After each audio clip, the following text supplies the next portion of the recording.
So a couple weeks ago, Shopify has finally released their 2023 update. In this update, Shopify released over 100 product updates to support merchants and developers grow on their platform. However, in today's video, if you take a look at the title below, I'll be talking about something else. In this video, I'll be talking about this brand new feature that Shopify added this year, and that is the Metaobject. Previously, Shopify released the Metafields to allow merchants to save special informations. However, it's important to keep in mind that Metafields are different from Metaobjects. So once again, what is a Metafield? What are Metafields? Metafields are the custom piece of information for a specific part of a Shopify store. For example, you can use Metafields for just for products, for collections, for variants, and so on. Whereas meta-objects are these complex data structures that is not limited, meaning you can be creative as much as you want. It's very difficult to explain this for non-developers or programmers. However, just to put it simply, unlike meta-fields, meta-objects can contain more than one fields or more than one pieces of information. Now, let me just give you an example instead. Say, for example, we create a meta-object for, I don't know, for a cat. And in this, you don't like that. And in this meta object, we can put fields like the name of the cat, how fat they are, you can put size, the color of the cat. They could be annoying, so you can put a Boolean value there. So this is what we're going to do in this video. We're going to learn how to create the meta objects, and we're going to learn how to render those meta objects using Shopify Liquid. So without further ado, grab your computer and let's start working. Okay, so we're here now in the admin page. The first thing that we need to do is obviously to create the meta object definition. So how can we create those definitions? There are two ways to access your meta objects. First is by opening the content menu, this page, and you will have the following. If you don't have a meta object definition yet, you will have the following. Create your first meta object definition, and you will be able to click the add definition. If you click this, it's going to open the settings. So this is the second way to create the meta object definition. You can open the settings, and then if you scroll down, there should be the custom data menu, and you will be able to find here the meta objects, and you can create your first meta object definition. And if you click that, you will have the following form, and you will be able to give it a name and create the fields.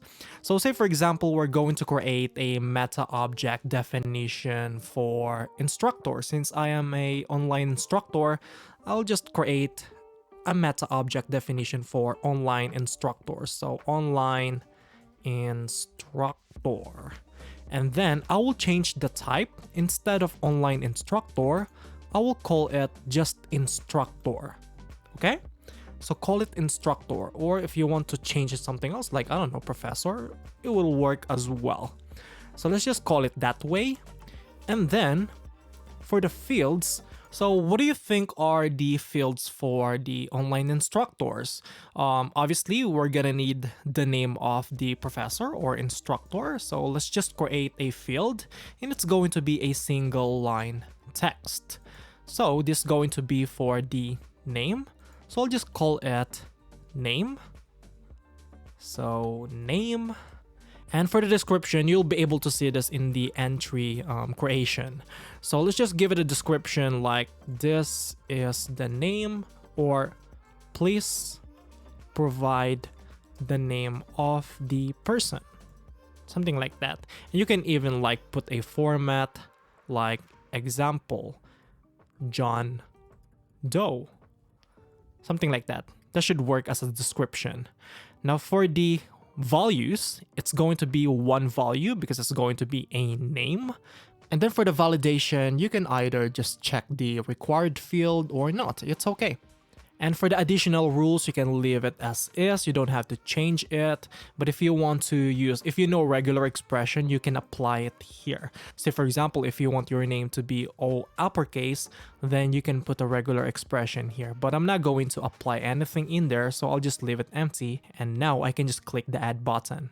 and that should create the following field. Now we can create another field for, I don't know, like the image of the person or the photo of the person. So we're going to use the file, and then for the name, we'll call it photo.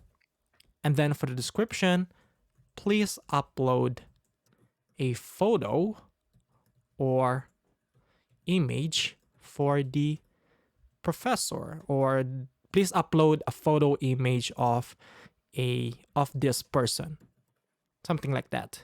And since this is going to be an image, we're going to use just image, not videos, okay? And we can just click the add button, and that should be good.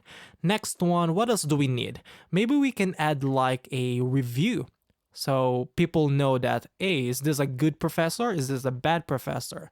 So I think there is one here for review or rating, this one. So rating, and then we can just call it rating, and then description, please provide the rating for this person. And then for the validation, we'll just leave it empty, but for the additional rules, we can add a scale from 1 to 5. That should work. So now we can click add, and we should have the rating. Next, maybe we can add a description for this person or for this instructor. So we can use the multi-line text instead. And then for the name, just call it description. And for the description of this description, we can just give it something like, please provide a small description for this person. And then for the validation and additional rules, we'll just leave it empty. Click add. And last is, maybe we can add like a bunch of social media icons. So let's just look for the URL. And then for this one, for the name, we can just set this to, for example, Twitter URL. And then for the description, we can just say, please provide the URL of this person or the Twitter URL of this person. Okay. For the validation, we'll just leave it as is. We're not going to change anything. Click add. And if you want, you can add as many fields as you want. There's a limit. If you noticed, you can create up to 40 fields. But we're good. We can just continue. I'll just click save. And now we have finally created our meta object. So how can we create an entry? We can create an entry by going back to the Metaobjects. In the content, open the Metaobjects, and you should have the following. Click the add entry, and then select the online instructor. And here, as you can see, it's using now the following fields that we created in the Metaobject definition page. So for the name, say for example, I'll just put my name. And then for the photo, you can upload an image. And I just uploaded my own photo. Click done. And it should be uploaded. And for the rating, it's going to ask you from 1 to 5. So let's just put, say for example, 4. Because I'm not that 5-star, don't worry. And for description, I can just put my own description. I'll just copy what I have here on my GitHub profile. Just copy this. Just paste it here, like so. And for the Twitter URL, maybe I can just add the WeeklyHow's Twitter URL. So twitter.com. WeeklyHow. I think that's good. Okay. And for the handle, you will have the following. In fact, you can edit it, but I'm not going to do that. I'll just click save. And now I have created the following entry. So how can we render this entry? We can render this entry using Shopify Liquid. So let's do that. Let's open the online store. I'll just open that in a new tab. And then open the code editor, edit code. And then what I'm going to do is I'm going to create a new snippet inside of the snippets folder. And then I'll call it instructor card. Click done. And it should create the following file. Now what I'm about to do is I'm going to use a template from my repository. And if I open my account, I do have the repositories, and I'm going to use the HTML CSS components that I created for this lesson. So I'll click the instructor card and I'll just use this as a reference, okay? So instructor card, and then I will just copy this div right here. Copy that, and then I'll just go back to the code editor and I'll just paste that here, like so, okay? And now I can save this, and then I'll open the theme.liquid, and then in this theme.liquid, I'll just open the body tag. In the body tag, we should have here the sections header group. If you don't have this, since this is the latest version of the Shopify Dawn, if you don't have this, just find the main tag and just create here a section tag, section, and then call this section instructor section. Okay, save it. And now we're going to create the section inside of the sections folder. I'll create a new section and I'll call it instructor section. Okay, make sure that it's the same. The file name should be the same with the section tag. So once again, let's just go back in here. Make sure that the section tag is using the file instructor-section, okay? So if you click this arrow, it will open the instructor section.liquid. And for the name of the schema, let's just change this to instructor. And then above this, we're going to use the instructor card. So we're going to use the render tag and then reference the instructor card. So instructor card. And now you can click save, and then we can preview the store by clicking the preview button here. And we should have the following. But as you can see, it looks really ugly. So what we're going to do is we're going to use a CSS. So go back to the code editor, and then here in the style sheet, what we can do is we can copy the style sheet from the repository. So I'll just go back to the instructor card, and we should have here the instructor card.css. And then what I'm going to do is I'm going to copy everything from card up to the card social image, okay? We're not going to copy the body as well as the asterisk selector. We're not going to use that. We just need the styles for the card. So I'll just paste it here, okay, like so. And now if we save this, we should have the following card. Looks much better. Awesome. So now we can use the meta object. So how can we do that? Well, we need to loop through the object called shop.metaobjects and then use the type from our Metaobjects definition. So let's create a for tag. For. So the condition is going to be for each instructor in the object called shop.metaobjects. And then in this Metaobjects, you need to provide the type of the Metaobject definition. So where can you find that type? If we go back to our Metaobject entry, we'll find here the view definition. So if we open this in a new tab, you'll find your type here. Remember, we set it to professor. So this is the type that you need to use. So go back to the code editor, and then after the Metaobjects, provide the type professor. So it should be shop.metaobjects, and then the type of the Metaobject definition. This time it's going to be professor. And then inside of this, we can access the values. So values, okay? Now we can close the for tag using N4. And then inside of the for tag, what we can do is we can move the render tag inside, like so, okay? So now let's try to save it.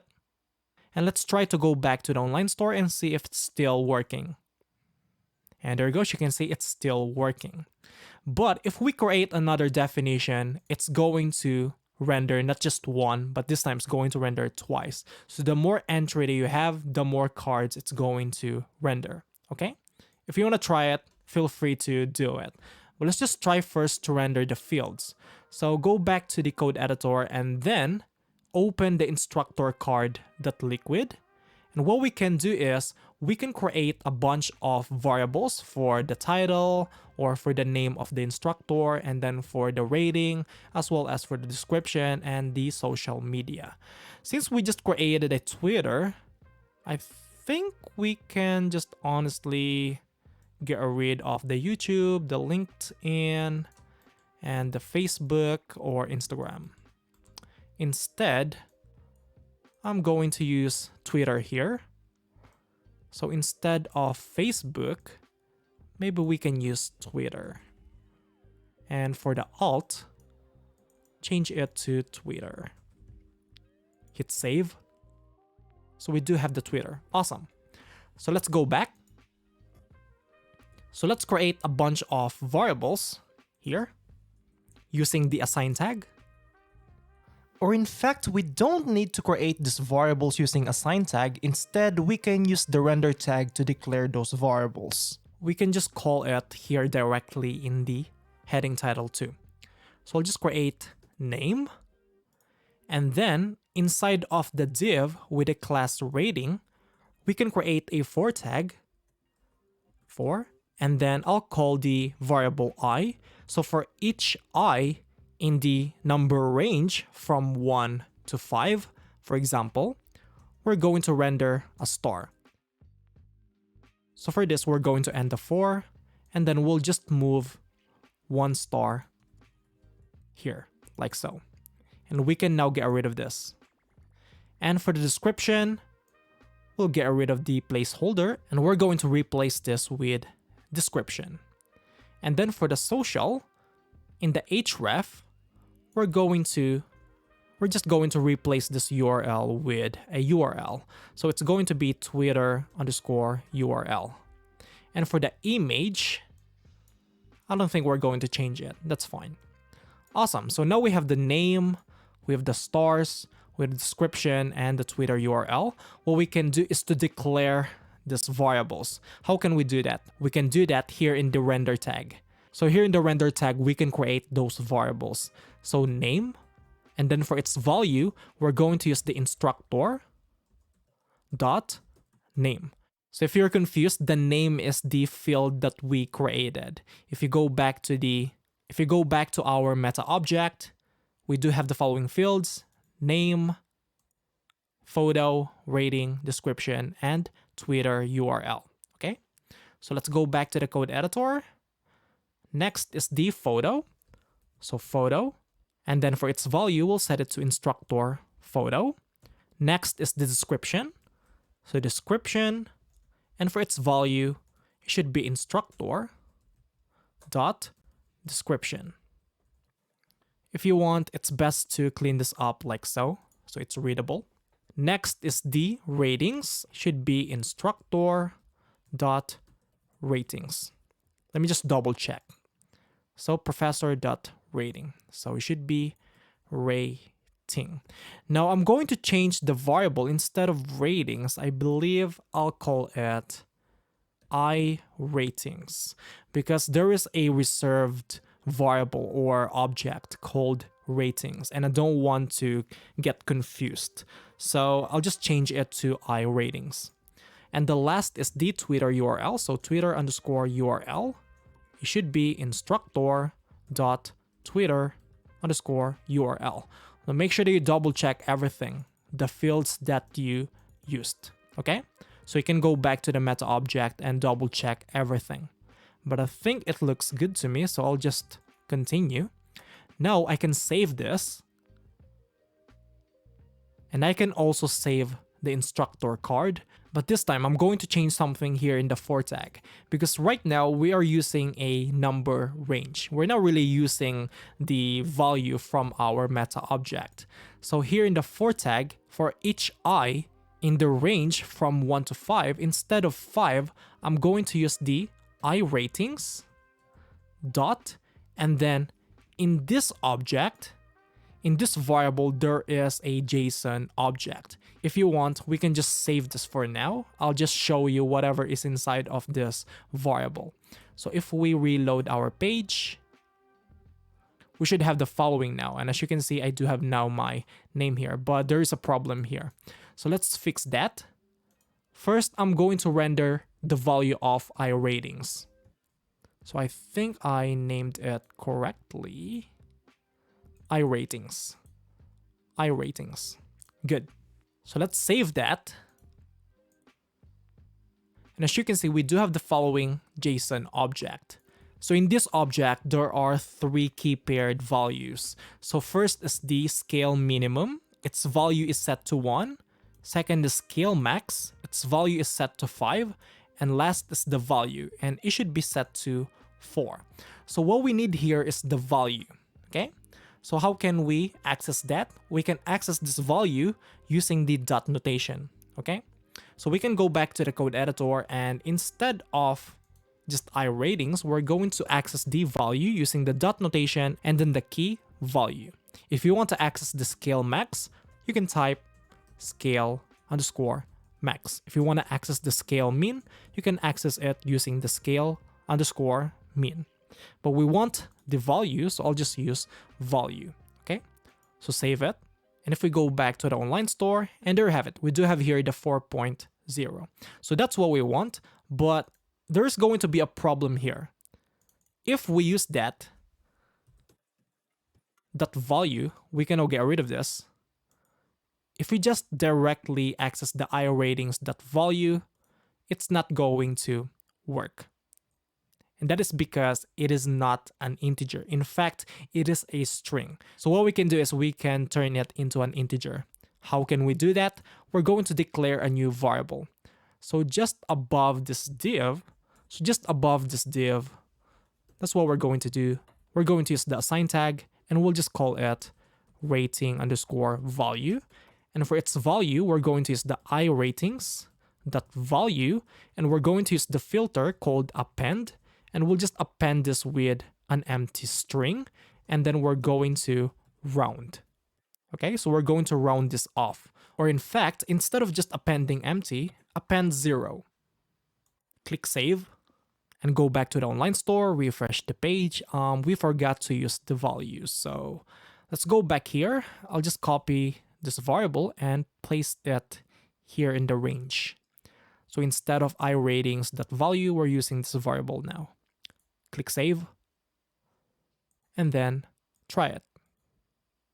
And there we go. As you can see, I do have now the stars. Now, what about the image? Well, we can get the photo using the photo variable. So here in the image src, just apply the variable photo. And for the alt, I think you can just leave it as is, or you can just call it instructor, or maybe there is an image alt.